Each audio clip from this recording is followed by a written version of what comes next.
दोस्तों नमस्कार, मेरा नाम अभिषेक कुमार है और यूपीएससी अचीवर्स के इस यूट्यूब चैनल पर आपका स्वागत है।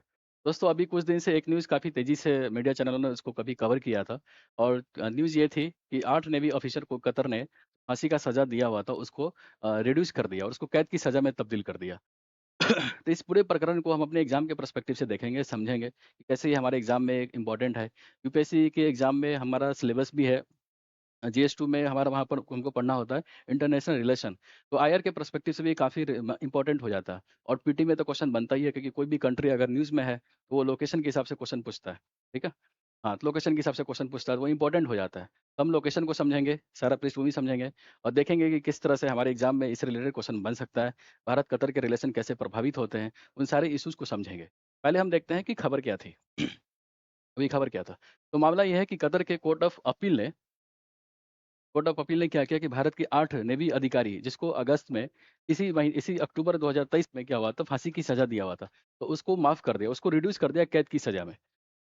और 8 अधिकारी को कैद की सज़ा में, कुछ को 3 साल की सज़ा दिया है, कुछ को 25 साल का सज़ा मुकर्रर किया गया है। अभी ये फर्दर मामला कोर्ट में है, फिर ये चलेगा। भारत सरकार उसको लगातार काउंसलर सपोर्ट, लीगल सपोर्ट भी प्रोवाइड कर रही है।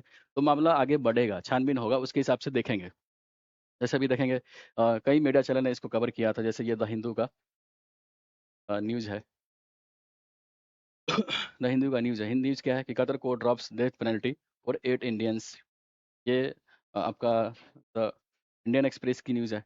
उसने भी कवर कवर किया था कि Qatar court drops death penalty for 8 Indians. Government says sentence reduces. Sentence को रिड्यूस किया है। तो रिड्यूस किया तो ये तो वही इस सेंटेंस को जो डेथ पेनल्टी थी उसको रिड्यूस किया है।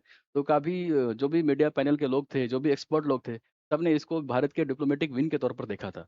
और काफ़ी वाह-वाही भी होती है कि भारत ने काफ़ी कतर के साथ जो संबंध है, उसका एक तरह से फ़ायदा उठाया और अपने संबंधों के आधार पर वहाँ पर जो नेवी अधिकारी थे, जिसकी फांसी की सज़ा मिली थी, उसको कम करवा लिया और उसको कैद कैद की सज़ा में कन्वर्ट हो गया। ये सारा पूरा मुद्दा है अभी। अब इस मुद्दे का हम बैकग्राउंड समझेंगे कि असली मुद्दा एक्चुअली में है क्या? क्या वो केसेस क्या थे? कौन से कारण थे? किस बेसिस पर उसको जो 8 अधिकारी थे उसको अरेस्ट किया गया था और क्या सज़ा मुकर्रर की गई थी? सब मामला को हम समझेंगे, पृष्ठभूमि समझेंगे। आगे बढ़ते हैं। मामला ये है कि अक्टूबर महीने में इसी 31 अक्टूबर 2023 को कतर के न्यायालय ने क्या किया था कि भारत के नौसेना के 8 अधिकारियों को जासूसी के आरोप में अरेस्ट कर लिया था। जासूसी के आरोप में गिरफ्तार कर लिया। और उसको मौत की सज़ा सुनाई थी। मौत की सज़ा सुनाई थी। हालाँकि जो भी ये न्यूज़ आया था वो ऑफ़िशियल न्यूज़ नहीं था, ऑफ़िशियल न्यूज़ नहीं था। मीडिया सर्कुलेशन में ऐसी बात उठ रही थी, लोग दावा कर रहे थे। तो उसको भी देखना पड़ेगा। लेकिन ऑफ़िशियल तौर पर ऐसा बात नहीं हो रहा था। वहाँ पर जो भी चैनल वगैरह थे, कतर के जो लोकल न्यूज़ थे, जो मीडिया आउटलेट्स हैं, उसने इस तरह को खबर छापा। पाकिस्तान में ये खबर काफ़ी तेज़ी से वायरल हुआ कि कि 8 नेवी अधिकारी को जासूसी के आरोप में, जासूसी किस लिए? तो वो ऐसा आरोप है कि वो जो नेवी अधिकारी थे, जिस कंपनी में वहाँ काम करते थे, उस कंपनी में जो महत्वपूर्ण इनपुट्स थे, तो वो इज़राइल को शेयर कर रहा था। तो इज़राइल और कतर के बीच चूँकि दोस्ती नहीं है, दुश्मनी है, तो ये न्यूज़ जैसी बाहर आया, जैसी खबर लीक हुआ, तो कतर के अधिकारी सतर्क में होगा और एक जब वो 22 अगस्त को 2022 को जब वो लोग अपने घर पे सो रहे थे, तो रात में कतर के जो पुलिस अधिकारी सब हैं उनके घर पे पहुँच जाती है, धावा बोल देती है और उनको अरेस्ट कर लेते हैं। फिर वो अप्रैल में इसी साल 2023 में ही अप्रैल में क्या हुआ था वो ट्रायल शुरू हो जाता है। ट्रायल शुरू होने के बाद फिर धीरे-धीरे मामला आगे बढ़ता है, फिर जाँच-पड़ताल होती है, सज़ा वगैरह सब घोषित अक्टूबर में होता है। जिस तरह से खबर आता है। अब जैसे देखते हैं कि वही अगस्त 2022 में गिरफ्तार किया गया था।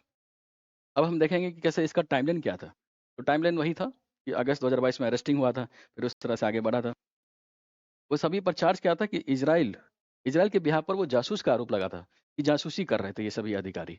और जितने भी 8 अधिकारी थे सबको सॉलिटरी कन्फाइनमेंट में रखा गया था। सॉलिटरी कन्फाइनमेंट का मतलब होता है कि सभी अधिकारियों को एक तरह से बिल्कुल ही खतरा माना गया था। कतर के सिक्योरिटी के पर्सपेक्टिव से देखें तो वो एक थ्रेट परसेप्शन था। तो सभी अधिकारी को अलग-अलग चैम्बर में रखा गया था। काफ़ी उस पर सख्त निगाह रखी गई थी। कोई भी लोगों से मिलने-विलने जल नहीं दिया जा रहा था। तो काफ़ी जिस तरह से बड़े-बड़े आतंकवादी को लोग रखते हैं, उस तरह से उनका ट्रीटमेंट हुआ था।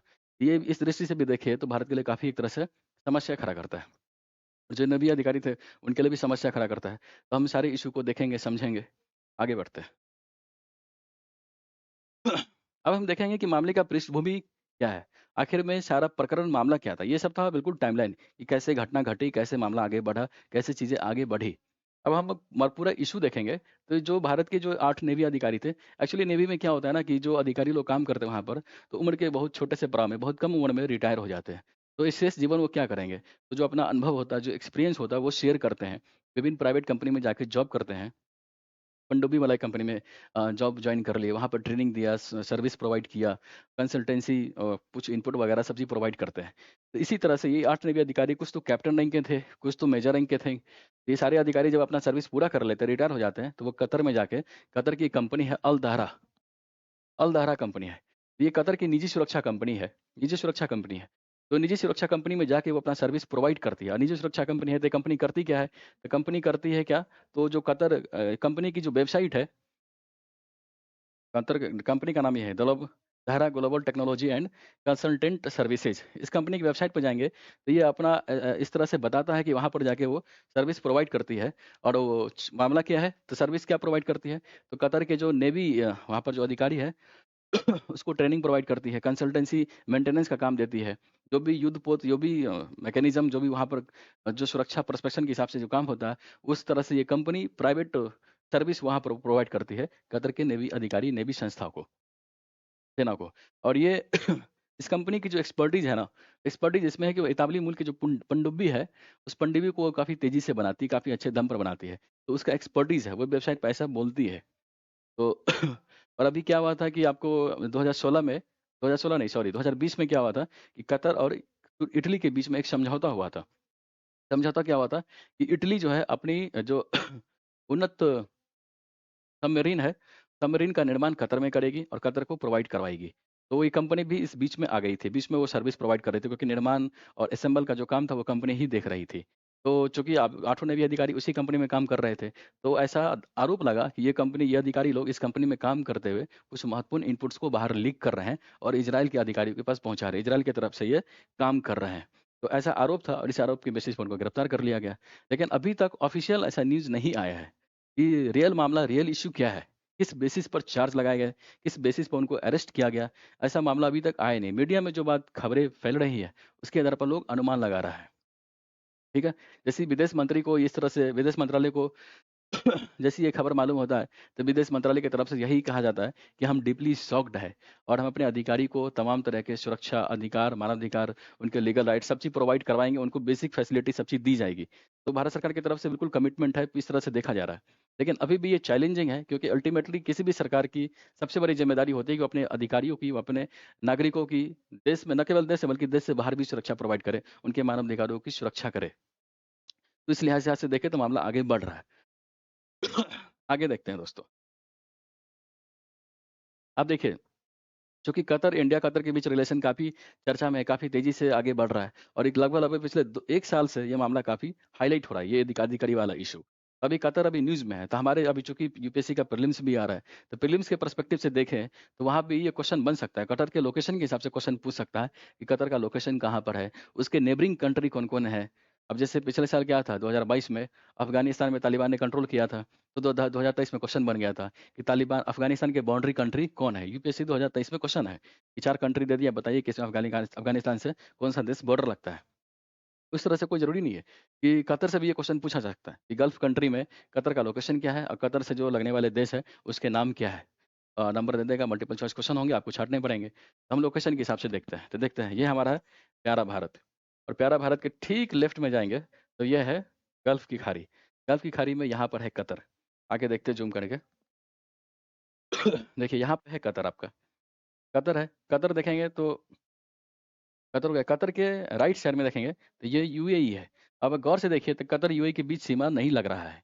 कतर के लेफ्ट साइड में इधर पे है बहरीन, बहरीन के साथ भी कतर सीमा शेयर नहीं कर रहा है। इधर है कुवैत, कुवैत के साथ भी सीमा शेयर नहीं कर रहा है। केवल एक कंट्री के साथ सीमा इसका शेयर होता है, वो है सऊदी अरब।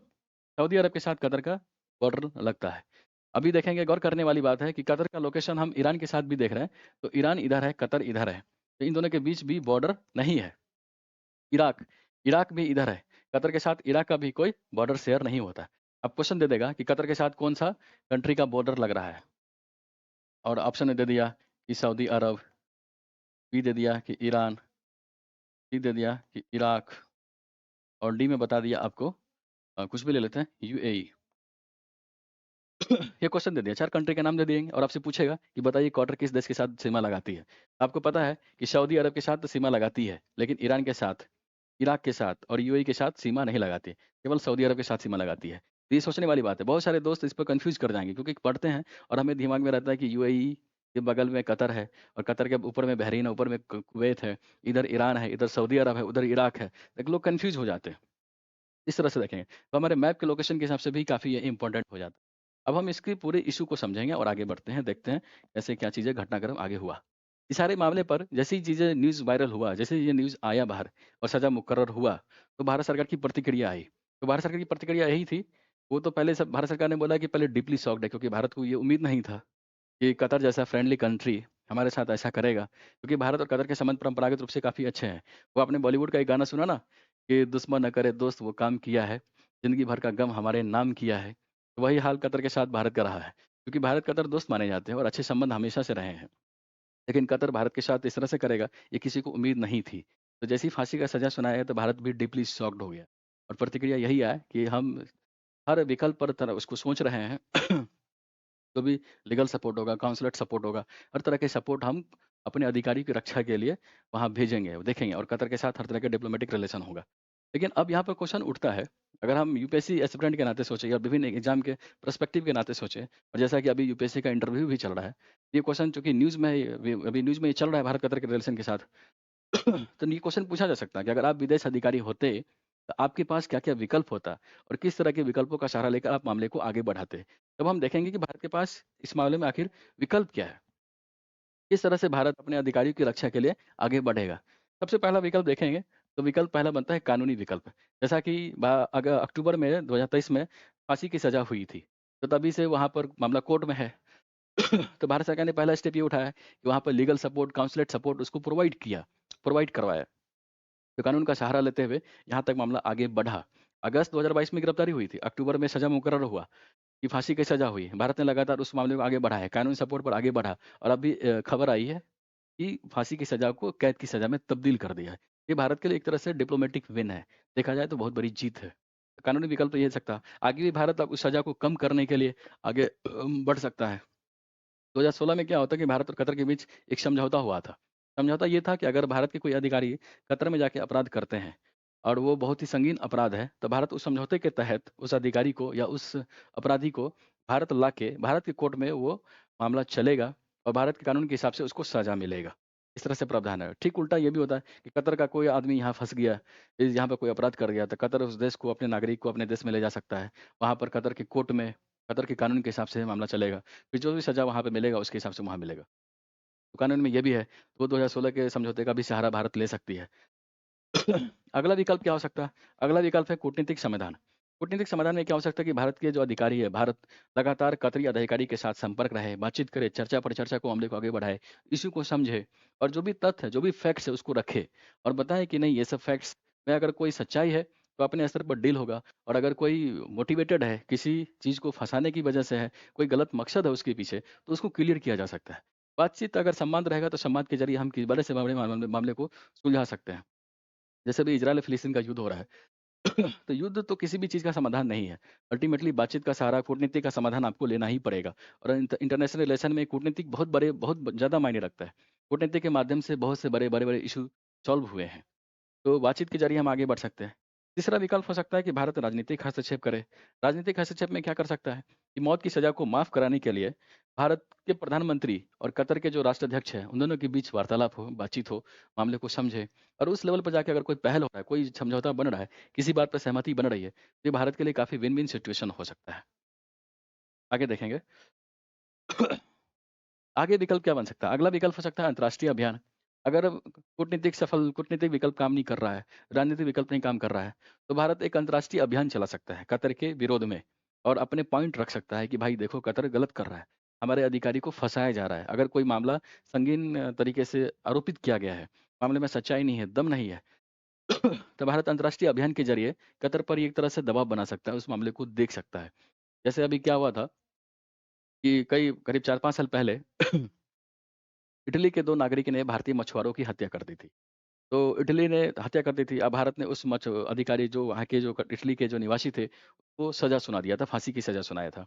तो इटली अपने नागरिकों को बचाने के लिए अंतर्राष्ट्रीय अभियान का सहारा लिया, तरह-तरह के प्रेशर बनाए और उस समय एमटीसीआर में भारत की सदस्यता को विरोध किया, उसकी सदस्यता को रोकने के लिए वोटिंग किया। तो ये एक अंतर्राष्ट्रीय अभियान का पार्ट है। भारत भी इस तरह से अपने फैसले को, अपने पहल को आगे बढ़ा सकता है। वो विभिन्न मंचों पर जाके कतर के जो मुद्दे हैं उसको काट के रूप में अपने पॉइंट रख सकता है। कतर को इन्फ्लुएंस कर सकता है, उस पर दबाव बना सकता है कि नहीं आप जो कर रहे हो अल्टीमेटली गलत है, ये पॉइंट आपका सही नहीं, मेरा पॉइंट ये है, ये सही होना चाहिए। अपना पॉइंट रखेंगे, इस तरह से पहल करेंगे और आईआर में ये अंतर्राष्ट्रीय अभियान बहुत बड़ा मायने रखता है, क्योंकि इससे इमेज बिल्डिंग होता है। भारत की जो एक सॉफ्ट पावर उसका भी हम उपयोग कर सकते हैं, देख सकते हैं। मिडल ईस्ट में भारत की पहुँच काफ़ी अच्छी है। सभी देशों के साथ भारत के संबंध ज़्यादातर अच्छे ही हैं। इवन ईरान के साथ भी भारत के संबंध काफ़ी मधुर रहे हैं। अभी यूएस के साथ बीच में जो पॉलिटिक्स आया, यूएस और ईरान के बीच जो संबंध बिगड़े हैं, उस वजह से भारत भी थोड़ा ईरान से डिस्टेंस बना रहा है। लेकिन डिस्टेंस संबंध अभी भी खटास या ख़त्म नहीं हुआ है। विकल्प है क्योंकि आईआर में अल्टीमेटली इंटरनेशनल रिलेशन में देखा जाता है कि जो नेशनल इंटरेस्ट है, वो काम करता है। तो चूँकि यूएस ने ब्लॉक कर दिया है, तो ईरान के पास कोई विकल्प बचता नहीं है। तो इसलिए वो चीन के पाले में ज़्यादा झुकता जा रहा है। आगे देखेंगे और क्या विकल्प हो सकता है। अगला विकल्प है अंतर्राष्ट्रीय न्यायालय। भारत अगर सभी विकल्प में अगर कोई विकल्प काम नहीं कर रहा, तो भारत अंतर्राष्ट्रीय न्यायालय में जा सकता है, इंटरनेशनल कोर्ट ऑफ जस्टिस में जा सकता है। इंटरनेशनल कोर्ट ऑफ जस्टिस में जाके मामले को कानूनी तौर पर आगे बढ़ा सकता है और उस पर कोई जो जजमेंट आएगा उसको दोनों देश को मानना पड़ेगा। जैसे कुलभूषण जाधव के मामले में भारत ने इंटरनेशनल कोर्ट ऑफ जस्टिस में मामले को आगे ले गया और मामले की छानबीन करके जब पड़ताल की गई, तो पाया गया कि कुलभूषण जाधव के मामले में जो पाकिस्तान के आरोप थे वो फर्जी थे। इसी तरह का पहल भारत भी कर सकता है कि 8 नेवी अधिकारी के जो इश्यू हैं, जो मामले हैं, जो आरोप है, उसको चैलेंज करे इंटरनेशनल कोर्ट ऑफ जस्टिस में। वहाँ पर मामले की छानबीन होगी, भारत पूरा लीगल सपोर्ट देगा, यहाँ के बड़े से बड़े वकील को भेजेगा, जैसे उस समय हरीश साल्वे गए थे। तो उन्होंने कोर्ट को जो कुलभूषण जाधव का जो मामला था, काफ़ी दमदार तरीके से रखा था। इसी तरीके से इसी तरीके से 8 नेवी अधिकारी के जो मामले हैं, उसको इंटरनेशनल कोर्ट ऑफ जस्टिस में ले जा सकती है भारत। वहाँ पर सभी साक्ष्यों के साथ वहाँ पर प्रेज़ेंट करेगी और पॉइंट टू पॉइंट बात करके हम अपने अधिकारी की जीवन अधिकार को रक्षा कर सकते हैं। ऊपर से उसके बाद अगर कोर्ट का कोई फैसला आता है, अगर मान लो भारत के अगेंस्ट में भी आएगा, तो वो एक दूसरा इश्यू है, भारत को मानना पड़ेगा। लेकिन कम से कम हम इस आधार पर तो नहीं किसी अधिकारी को सज़ा दे देंगे, क्योंकि वो एक तरह से इंटरेस्ट में था, हमारे विपक्षी कंट्री के साथ मिला हुआ था। एक आरोप है, सज़ा क्या है रियल में क्या है, तो वो तो छानबीन जो लीगल तरीके से जाँच होगा, उसके बाद ही कोर्ट ये फैसला करेगी। तो कोर्ट निष्पक्ष तरीके से तभी कर पाएगी जब उसके देश से बाहर हो। तो इंटरनेशनल कोर्ट ऑफ जस्टिस पूरे वर्ल्ड के इश्यूज़ को देखती है। तो उस तरह से देखें तो निष्पक्ष तरीके से मामले को सुनवाई कर सकती है। एक विकल्प और है, परमानेंट कोर्ट ऑफ आर्बिट्रेशन में जा सकती है भारत। वहाँ पर इस मामले को उठा सकती है। अगर वहाँ पर भी कोई इस तरह के दोनों तरफ से वाद-विवाद होगा और जो फैसला होगा उसको मानना पड़ेगा। तो 2 तरीके हैं, इंटरनेशनल कोर्ट ऑफ जस्टिस और परमानेंट कोर्ट ऑफ आर्बिट्रेशन में भी भारत इसमें पॉइंट को ले जा सकती है। तो इस करीब 5 विकल्प है। भारत इस 5 विकल्प में से किसी एक विकल्प सभी विकल्पों को एक्सप्लोर करना चाहिए, क्योंकि अल्टीमेटली क्या होता है कि अगर कोई कूटनीतिक वार्तालाप सफल नहीं होते, तो दूसरा विकल्प बचता है कि राजनीतिक हस्तक्षेप करे। अगर वो भी सफल नहीं होता, तो चौथा तीसरा विकल्प बचता है अंतर्राष्ट्रीय अभियान का सहारा ले। वो भी सफल नहीं होता है, तो इंटरनेशनल कोर्ट ऑफ जस्टिस में जाए, परमानेंट कोर्ट ऑफ आर्बिट्रेशन में जाए। बहुत सारा का विकल्प है। इस तरह से विकल्प का हम समाधान करके मुद्दे को सुलटा सकते हैं, आगे को बढ़ा सकते हैं और अपने अधिकारी की जीवन की रक्षा कर सकते हैं। अब हम देखेंगे अपने एग्जाम के पर्सपेक्टिव से। ये तो सारा इश्यूज़ था, सारा मामला था, जिसको हमने समझ लिया, देख लिया। अब हम देखते हैं कि कैसे ये टॉपिक भारत और कतर का जो संबंध है, कैसे हमारे आईआर के लिए इम्पोर्टेंट हो जाता है। तो विषय को आगे बढ़ाने से पहले हमको ये देखना पड़ेगा कि भारत और कतर के बीच संबंध कैसे रहे हैं। उन दोनों के बीच संबंध कैसे परंपरागत रूप से अच्छे रहे हैं। तो उनको पूरे इतिहास को समझना पड़ेगा। फिर हम देखेंगे कैसे इस मुद्दे की वजह से भारत और कतर के बीच क्या-क्या चैलेंजेज़ आ रहा है। भारत ने West Asia look West Asia policy भी लॉन्च किया हुआ है।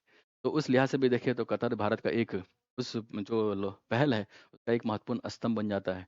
तो उस लिहाज से भी देखना पड़ेगा कि कतर कैसे भारत के लुक वेस्ट पॉलिसी के लिए इम्पोर्टेंट मायने रखता है। सॉरी। अभी देखेंगे कि भारत कतर के संबंध कैसे भविष्य में रहे हैं और कैसे अच्छे रहे हैं। पहले हम देखते हैं राजनीतिक संबंध। तो जैसे मैंने बोला कि भारत और कतर के बीच राजनीतिक संबंध, द्विपक्षीय संबंध बहुत पहले से रहा है। भारत ने वहाँ पर अपना कॉन्सुलेट भी, अपना उच्चायोग भी स्थापित किया हुआ है और संबंध काफ़ी स्तर पर है। 26 लाख अब पॉपुलेशन है कतर की, जिसमें लगभग 8 लाख भारतीय वहाँ पर रहते हैं। रेमिटेंस का बहुत बड़ा हिस्सा वहाँ से आता है। भारतीय लोगों को वहाँ पर बहुत बहुत बड़े भारतीयों को वहाँ पर रोज़गार मिलता है। इस लिहाज से देखें तो राजनीतिक संबंध काफ़ी अच्छे हैं। जैसे 2008 में क्या हुआ था कि भारत के प्रधानमंत्री मनमोहन सिंह ने कतर की यात्रा की थी। अभी 2022 में कतर में फीफा वर्ल्ड कप का आयोजन हुआ था। उसमें कतर ने सभी राष्ट्राध्यक्ष को वहाँ पे इनवाइट किया था। तो भारत की तरफ से VP vice president Jagdeep Dhankhar भी वहाँ पर भारत का प्रतिनिधित्व किया था। अभी 2016 में प्रधानमंत्री मोदी भी 2 दिवसीय यात्रा के लिए कतर में गए थे। तो ये दिखाता है कि भारत और कतर के बीच काफ़ी मधुर संबंध है और संबंध मधुर है इसीलिए भारत कतर को काफ़ी इम्पोर्टेंस भी देता रहा है। गल्फ कंट्री में भारत की पहुँच को बढ़ाने के लिए कतर एक महत्वपूर्ण स्तंभ का भी काम करता रहा है। अभी यूएई में क्या होता है कॉप 28 की मीटिंग हुई थी। वहाँ भी भारत और कतर के बीच जो राष्ट्राध्यक्ष हैं दोनों की मीटिंग हुई थी, दोनों मुलाकात हुई थी और संबंधों की संभावनाओं पर काफ़ी बातचीत भी हुई थी। सबसे बड़ा शॉकिंग न्यूज़ यही है कि 2022 में अभी रिसेंट में जो कॉप 28 का जो मीटिंग हुआ, उसमें भारत और कतर के राष्ट्राध्यक्ष की मीटिंग हुई थी और उसके बाद ही ये न्यूज़ आ जाता है कि कतर ने भारत के 8 नेवी अधिकारी को फांसी का सज़ा सुना दिया। तो उस लिहाज से देखें तो बहुत लोगों ने बोला कि ये डिप्लोमेटिक हार है भारत की। कतर का संबंध भारत के साथ अब उतने अच्छे नहीं रहे। कतर ईरान के पाले में, चाइना के पाले में जा रहा है, जो कि भारत के लिए गुड न्यूज़ नहीं है। उस लिहाज से देखें तो काफ़ी एक तरह से काफ़ी सीरियस मामला हो जाता है, क्योंकि मिडल ईस्ट में जितने भी देशों के साथ संबंध अच्छे रहेंगे, तो हमारे एनर्जी सिक्योरिटी के लिए काफ़ी इम्पोर्टेंट हो जाता है, ठीक है? दूसरा संबंध देखेंगे, भारत के आर्थिक और वाणिज्यिक संबंध भी कतर के साथ काफ़ी अच्छे रहे। भारत और कतर के बीच लगभग 15 अरब डॉलर का व्यापार होता है, द्विपक्षीय व्यापार होता है। भारत कतर के साथ कतर से energy, LPG, CNG, petroleum products, export उर्वरक उर्वरक पदार्थों का आयात वहाँ से करता है और भारत भी कतर को बहुत बड़ी मात्रा में निर्यात करता है। भारत क्या भेजता है वहाँ पर? सब्जी भेजता है, फल भेजता है, चावल भेजता है। देखिए ना, सब्जी भेजता है, फल भेजता है, लोहा और इस्पात की वस्तुएं भेजता है, अनाज भेजता है, तांबे की वस्तु भेजता है भारत। तो भारत का भी और कतर के साथ दोनों आयात निर्यात होता रहा है। दोनों लिहाज से देखें, व्यापारिक दृष्टिकोण से भी देखें, काफ़ी प्रगाढ़ संबंध है। अभी रिसेंट में क्या होता है कि भारत और कतर के बीच स्टार्टअप ब्रिज कॉम्पैक्ट साइन हुआ है। दोनों देश एक दूसरे के साथ स्टार्टअप कल्चर को कैसे बढ़ाएँ अपने-अपने देशों में, को लेकर पहल किया है। दोनों के साथ कॉन्ट्रैक्ट साइन हुआ है। तो भारत भी कतर को सपोर्ट करेगा स्टार्टअप कल्चर को वहाँ बढ़ाने के लिए। कतर के साथ अगर किसी टेक्नोलॉजी एक्सपर्टीज़ है, तो वो भारत को बढ़ाएगा, इन्वेस्ट करेगा यहाँ पर ताकि यहाँ पर स्टार्टअप कल्चर ग्रो हो, स्टार्टअप की एक तरह से इन्वेस्टमेंट आए और रोज़गार बढ़े। ठीक है? अब देखते हैं ऊर्जा की दृष्टि से देखें, चूँकि कतर क्या है, मिडल ईस्ट में है, तो मिडल ईस्ट कंट्री में क्या है, वहाँ पर ऑयल रिच कंट्री है, तेलों की बहुत तायत में वहाँ पर व्यवस्था पाया जाता है। तो ऊर्जा सुरक्षा के दृष्टिकोण से देखें, तो भारत का कतर पर काफ़ी निर्भरता बढ़ जाता है, क्योंकि कतर ऑयल डोमिनेटेड कंट्री है, वहाँ पर पेट्रोलियम प्रोडक्ट्स की काफ़ी भंडार है। तो कतर ने भी ये वादा किया है कि भारत में वो आने वाले सालों में पेट्रोलियम प्रोडक्ट्स की बढ़ती कीमत को बढ़ाने के लिए वहाँ पर निवेश करेगा। तो देखते हैं कि ऊर्जा सुरक्षा के दृष्टिकोण से भारत की कतर काफ़ी अच्छा है। यहाँ पर भारत लगातार कतर के साथ अपने एक्सपोर्ट को बढ़ा रहा है। उस लिहाज से भी इम्पोर्टेंट है। आगे देखते हैं कि रक्षा और सुरक्षा की दृष्टि से कैसे भारत और कतर के संबंध महत्वपूर्ण हो जाए। भारत लगातार कतर को अपने लॉजिस्टिक सपोर्ट प्रोवाइड करता रहा है और वहाँ पर जो सैनिक एक्सपर्टीज़ है, उस तरह से भी उनको सुरक्षा प्रोवाइड करता रहा है। तब ठीक है ना? हाँ, तो वो प्रोवाइड करता रहा है। जैसे भारत और कतर के बीच क्या हुआ था 2008 में रक्षा सहयोग समझौता साइन हुआ था। रक्षा सहयोग समझौता साइन होता है। रक्षा सहयोग समझौता क्या होगा? तो भारत और कतर एक-दूसरे को डिफेंस एक्सपर्टीज़ अगर कुछ है, तो उसको प्रोवाइड करेंगे। कतर की सेना को मजबूत कैसे बनाया जाए, भारत अपने इनपुट्स वहाँ देंगे। और उसी तरह से दोनों के बीच सेनाभ्यास भी होता है। सेनाभ्यास जैसे जैर-अल-बह समुद्री सुरक्षा के दृष्टिकोण से, इंटरनल सिक्योरिटी के दृष्टिकोण से, आतंकवाद को दूर करने के दृष्टिकोण से देखा जाए, तो दोनों के बीच सैन्य अभ्यास लगातार प्रैक्टिस होते रहे हैं और दोनों सेनाओं के महत्वपूर्ण इनपुट्स आदान-प्रदान होते रहे हैं। तो रक्षा सहयोग भी कतर के साथ बहुत अच्छा है। समुद्री संबंध है, समुद्री पायरेसी पायरेसी की दृष्टिकोण से देखें, तो उस लिहाज से भी देखिए कतर बहुत इम्पोर्टेंट हो जाता है। जैसे क्या होता है मैप में चलते हैं, जैसे ये है। अब जैसे समुद्री सुरक्षा कैसे भारत के लिहाज से कतर महत्वपूर्ण हो जाता है, क्योंकि ये गल्फ है और ये है स्ट्रेट ऑफ हॉर्मुज़। गल्फ की खाड़ी स्ट्रेट ऑफ हॉर्मुज़ है और भारत क्या करता है मिडल ईस्ट से जितने भी ऑयल कंपार्टमेंट्स वहाँ अपने देश में लाती है, तो वो सिर्फ़ यहीं से पास होता है। अब इस जगह पे क्या होता है कि पायरेसी समुद्री डकैत की बहुत तायत में यहाँ पर मौजूदगी है और कतर यहाँ पर इम्पोर्टेंट देश है। तो अगर देखें तो समुद्री सुरक्षा के दृष्टिकोण से भारत सी पॉइंट पर समुद्री डकैत अटैक ना करे, उस लिहाज से देखें तो कतर का लोकेशन भारत के लिए काफ़ी इम्पोर्टेंट हो जाता है। भारत क्या कर सकता है अपने शिप को यहाँ पर अनलोडिंग लोडिंग कर सकता है, पेट्रोलियम प्रोडक्ट यहाँ से सप्लाई होता है, तो इस तरह से पोर्ट फैसिलिटीज़ भी भारत को मिल सकता है। तो समुद्री संबंध भी देखें तो समुद्री सुरक्षा के दृष्टिकोण से कतर काफ़ी मायने रखता है भारत के लिए।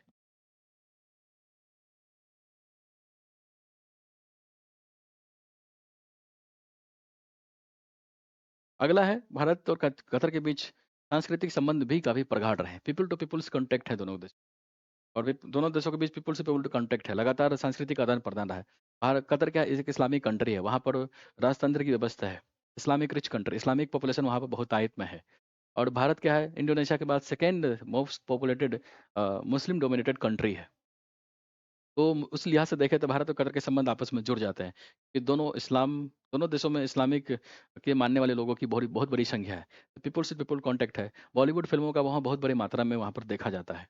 यहाँ के बहुत सारे लोग वहाँ पर जाते हैं, कल्चरल रिचनेस वहाँ प्रोवाइड करते हैं, यहाँ के प्रोग्राम को वहाँ पर चलाते हैं, देखते हैं, कल्चर मनाते हैं। तो एक तरह से सांस्कृतिक संबंध की प्रगाढ़ता को आगे बढ़ाता है। ठीक है? ये तो सारा इश्यू हो गया कि भारत और कतर के बीच कैसे संबंध ऐतिहासिक रूप से रहे हैं और कैसे अभी रहे हैं। लेकिन अब हम देखेंगे कि ये जो इंसिडेंट हुआ है, उस इंसिडेंट की वजह से भारत और कतर के बीच में क्या-क्या चैलेंजेज़ हैं। चैलेंजेज़ न केवल इस वजह से देखेंगे, समग्रता में देखेंगे, न केवल ये इश्यू जो आए 8 नवे अधिकारी को लेकर उस वजह से भी और पास्ट में भी क्या-क्या चैलेंजेज़ रहे हैं, जिससे भारत और कतर के संबंध जटिल होते गए समय समय के साथ-साथ। और उसी वजह से, उसी इतिहास का परिणाम ये था कि कतर अभी भारत के खिलाफ इस तरह से एक्सट्रीम केस उठा लिया और भारत के साथ वार्तालाप को आगे नहीं बढ़ाया और फांसी की सज़ा सुना दिया। अगर संबंध मधुर होते, तो कतर भारत से बातचीत करता, उनको मामलों को पूरा तरह से समझाता, सपोर्ट लेता, बातचीत करके कोई मामला हल या कोई निष्कर्ष पर पहुँच सकता था।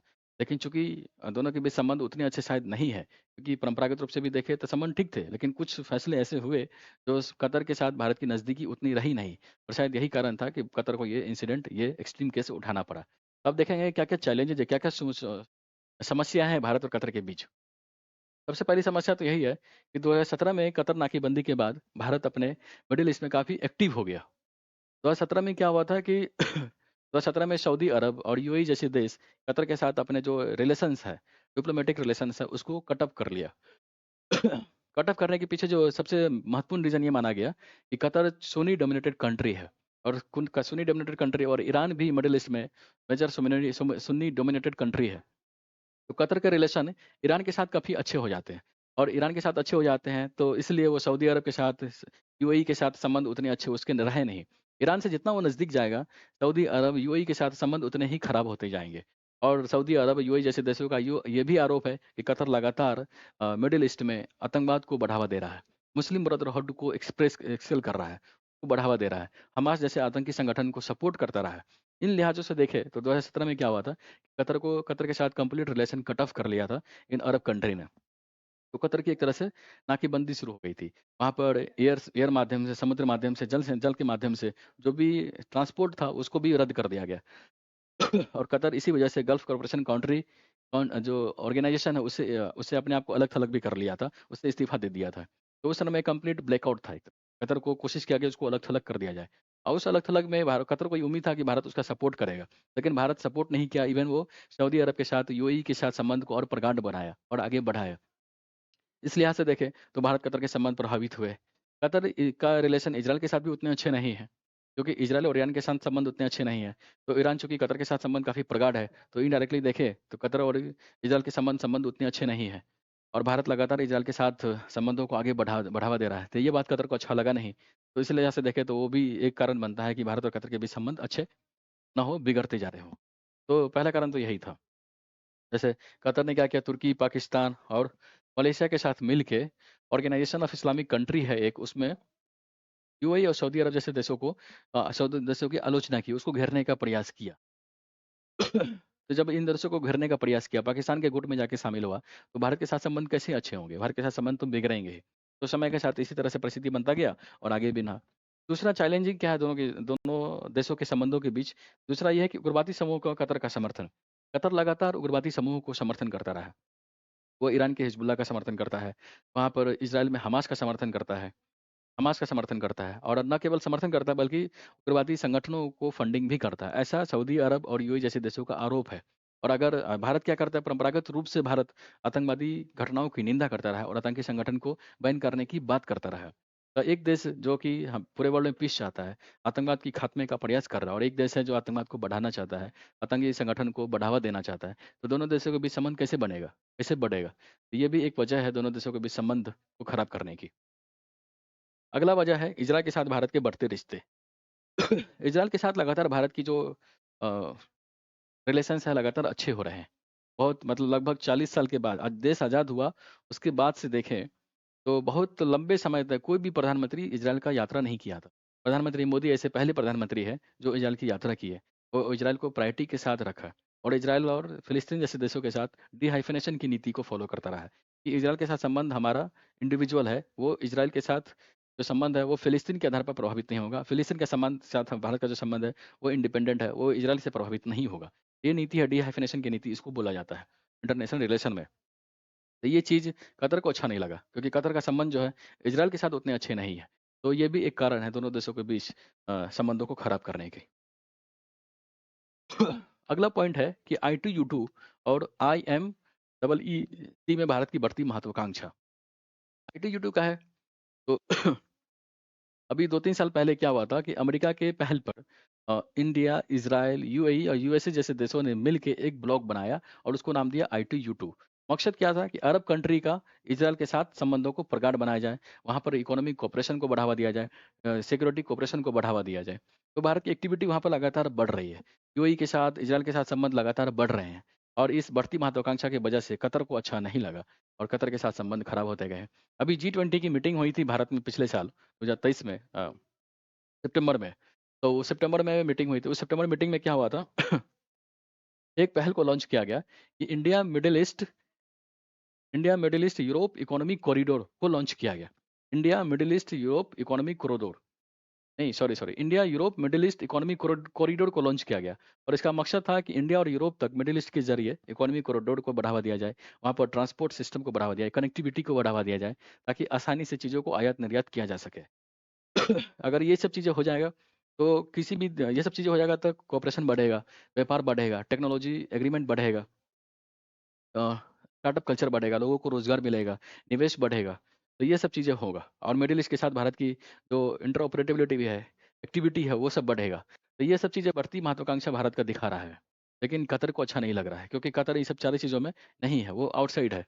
तो उसको ऐसा रियल फ़ील हो रहा है कि हमें हमें एक तरह से उसको अलग-थलग किया जा रहा है। हाँ, ठीक है।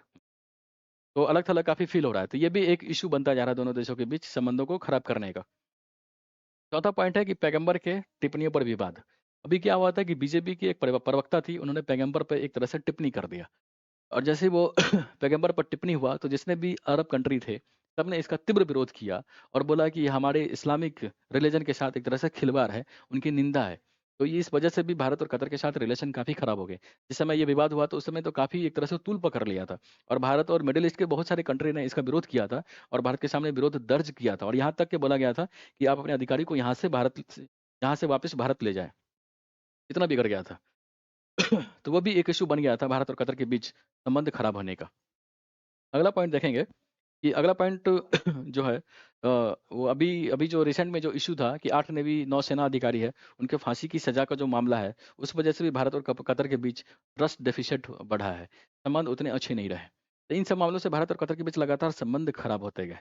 अब हमको देखना है कि जो चुनौती है, जो चैलेंजेज़ है, ये चैलेंजेज़ तो अपनी जगह है। भारत लगातार इस पर काम भी कर रहा है और उसको कम करने का प्रयास भी कर रहा है।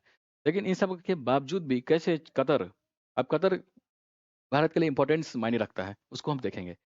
किस तरह से उसको एक इम्पोर्टेंट दर्जा भारत लगातार देता रहा है और भारत की एक पॉलिसी भी है लुक वेस्ट पॉलिसी।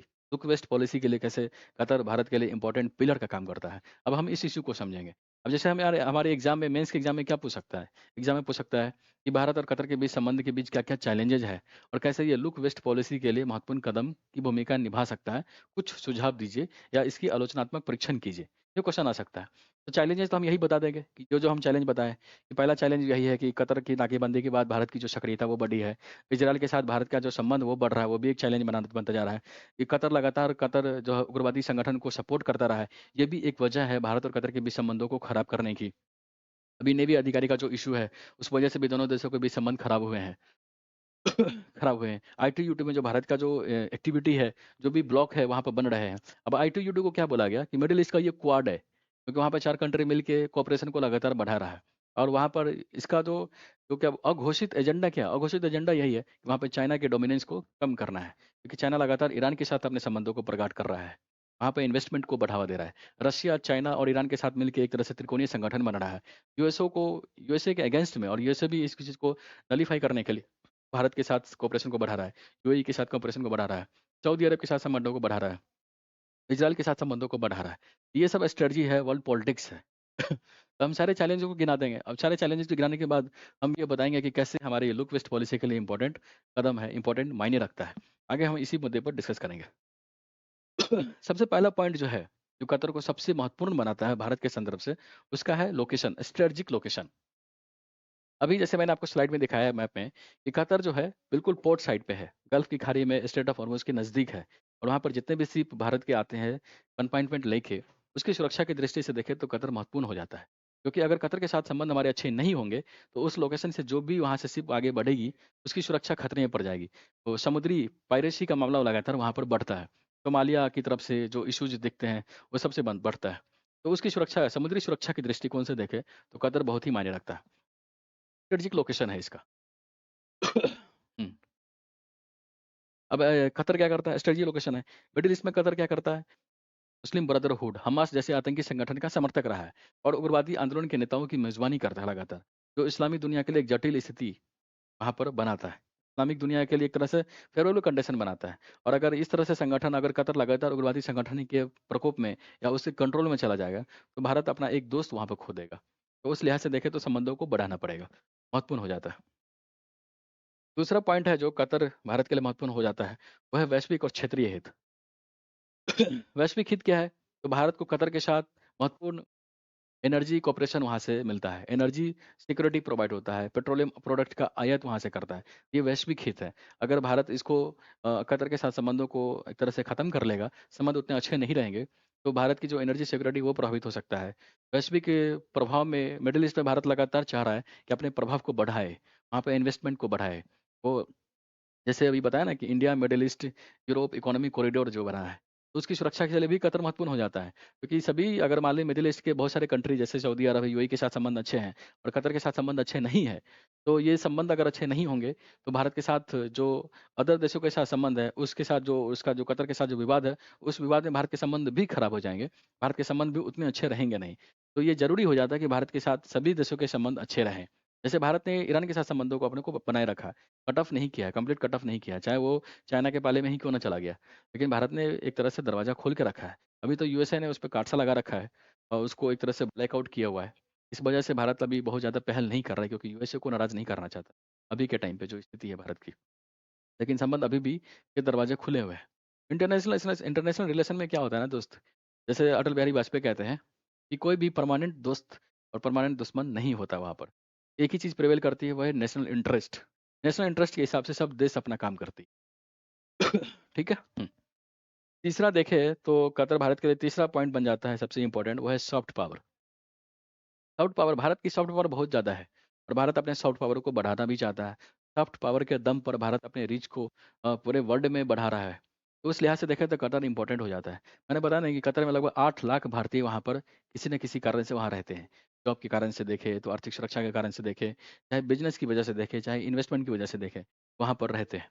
तो उस लिहाज से देखें, अब चूँकि वहाँ पर 8 लाख भारतीय हैं, तो भारत का सॉफ्ट पावर वहाँ पर ऑलरेडी एक्जिस्ट करता है कि भारत का वहाँ पर कल्चर होगा, एक तरह से एक्टिविटीज़ होंगे। बॉलीवुड मूवीज़ की वहाँ पर काफ़ी डिमांड है। क्रिकेट है, खेल है, जैसे आईपीएल वगैरह का आयोजन हम मिडल ईस्ट में लगातार करते रहे हैं, दुबई में करते रहे थे। जब इलेक्शन था हमारा 2019 में। उस लिहाज से देखें तो सॉफ्ट पावर की दृष्टि से देखें तो भारत और कतर के बीच संबंध काफ़ी इम्पोर्टेंट हो जाता है। आगे बढ़ते हैं। चौथा पॉइंट है जीसीसी की सदस्यता। गल्फ कतर क्या है? कतर को अभी वापस जीसीसी में ले लिया गया है और जीसीसी में गल्फ कोऑपरेशन कंट्री में केवल 6 देश है। 6 देश है, उसमें कतर जो है महत्वपूर्ण भूमिका निभाता है। तो अगर गल्फ कोऑपरेशन कंट्री के साथ कोऑपरेशन को बढ़ाना है, तो भारत के साथ कतर के संबंध अच्छे होने चाहिए। क्योंकि सभी देशों के साथ संबंध अच्छे रहेंगे और कतर के साथ संबंध अच्छे नहीं होंगे, तो भारत को मैनेज करना, बैलेंस आउट करना काफ़ी मुश्किल हो जाएगा। तो जीसीसी की सदस्यता की वजह से कतर की भारत के साथ संबंध काफ़ी महत्वपूर्ण होता है, उसकी भूमिका महत्वपूर्ण हो जाती है। चौथा 5वां पॉइंट है यूएनएससी की समर्थन। भारत लगातार प्रयास करता रहा कि भारत संयुक्त राष्ट्र की सुरक्षा परिषद में भारत की सदस्यता मिल जाए और कतर चूँकि यूएन का एक सदस्य है, तो उस लिहाज से देखें तो सिक्योरिटी काउंसिल में परमानेंट सीट की दावेदारी को पूरा करने के लिए कतर भारत के लिए इम्पोर्टेंट हो जाता है, क्योंकि एक वोट वहाँ से मिल सकता है। और उस लिहाज से देखें तो भारत के लिए काफ़ी इंपॉर्टेंट हो जाता है। छठा पॉइंट है व्यावसायिक उपस्थिति। अभी जैसे मैंने बताया आपको कि कतर और भारत के बीच लगभग $15 बिलियन का द्विपक्षीय व्यापार है। और भारत काफ़ी चीज़ों को एक्सपोर्ट करता है वहाँ पर। और कतर भी वहाँ से बहुत सारी चीज़ों को एक्सपोर्ट करता है, आयात करता है, इम्पोर्ट करता है। तो व्यापारिक प्रतिष्ठा, व्यापारिक भागीदारी को बढ़ावा देने के लिए देखें, तो भारत और कतर के बीच संबंध काफ़ी बढ़ जाते हैं, काफ़ी इंपॉर्टेंस हो जाते हैं। 7वां पॉइंट है खाड़ी की स्थिरता। दोस्तों देखिए, कतर क्या है, गल्फ़ क्षेत्र में काफ़ी महत्वपूर्ण लोकेशन के हिसाब से काफ़ी एडवांटेज पोज़ीशन में है, क्योंकि वो पोर्ट सिटी है। समुद्री सुरक्षा की दृष्टि से भी देखें तो काफ़ी इम्पोर्टेंट हो जाता है। और कतर में स्टेबिलिटी रहे, सॉरी, गल्फ़ कंट्री में स्टेबिलिटी रहे, इसके लिए ज़रूरी है कि कतर के साथ सभी देशों के संबंध, जो वहाँ पर सऊदी अरब है, यूएई है, कुवैत है, बहरीन है, सबके साथ संबंध कतर के अच्छे होने चाहिए। क्योंकि अगर संबंध अच्छे नहीं होंगे और कतर ईरान के साथ गुटबाजी करके सऊदी अरब, यूएई और इज़राइल के साथ संबंधों को बिगाड़ लेता है, तो वहाँ पर उग्रवाद को बढ़ावा मिलेगा, आतंकवाद को बढ़ावा मिलेगा, मुस्लिम ब्रदरहुड को बढ़ावा मिलेगा, हमास जैसे आतंकी संगठन को वहाँ बढ़ावा मिलेगा। तो वहाँ पर एक तरह से इंस्टेबिलिटी आ जाएगा। इंस्टेबिलिटी आ जाएगा तो वहाँ पर भारत की सिक्योरिटी जो परसेप्शन है, सिक्योरिटी जो जो एनर्जी सिक्योरिटी है भारत की, वो खतरे में पड़ सकता है। कि भारत जो है अपने एनर्जी जो नीड है उसका 80% वो लगभग मिडिल ईस्ट कंट्री से पूरा करता है। और मिडिल ईस्ट में अगर स्टेबिलिटी नहीं रहेगा, तो न केवल भारत के एनर्जी कोऑपरेशन के लिहाज से, एनर्जी सिक्योरिटी के लिहाज से बहुत खतरा पैदा हो सकता है, बल्कि रेमिटेंस का भी बहुत बड़ा हिस्सा वहाँ से आता है। अकेले कतर में करीब 7 लाख भारतीय वहाँ पर रहते हैं। और अगर कतर में इंस्टेबिलिटी आएगा तो इस 7 लाख लोगों पर की जो जीवनचर्या है, जो रोजगार है, खान-पान है, रहन-सहन है, वो सब बिगड़ सकता है। एक तरह से पलायन की स्थिति आ सकता है और भारत की सुरक्षा के लिए भी खतरा पैदा हो सकता है। तो खाड़ी की स्थिरता के लिए भी देखें तो कतर काफ़ी मायने रखता है। ठीक है दोस्तों? तो ये तो हो गए सारे सारे पॉइंट्स जो हमने डिस्कस किया, पूरे इश्यूज़ को समझा। हम अभी तक क्या समझे कि भारत और कतर के बीच संबंध भारत के कैसे रहे हैं। फिर उसके बाद देखें कि इन इश्यू के साथ-साथ जो पास्ट में जो इंसिडेंट हुए, उस वजह से भारत और कतर के बीच संबंध कैसे प्रभावित हुए और उन संबंधों के बीच क्या-क्या चैलेंजेज़ हैं, क्या-क्या समस्या हैं। अगला पॉइंट हमने देखा कि भारत और कतर के बीच जो संबंध होने के बावजूद भी कतर कैसे लुक वेस्ट पॉलिसी के लिए इम्पोर्टेंट एक स्तंभ का काम करता है। अब हम देखेंगे, ये सारे पॉइंट होने के बाद अंत में हमको क्वेश्चन में कंक्लूजन लिखना पड़ता है, कंक्लूड करना पड़ता है। अब कंक्लूड हम होलिस्टिक वे में करेंगे।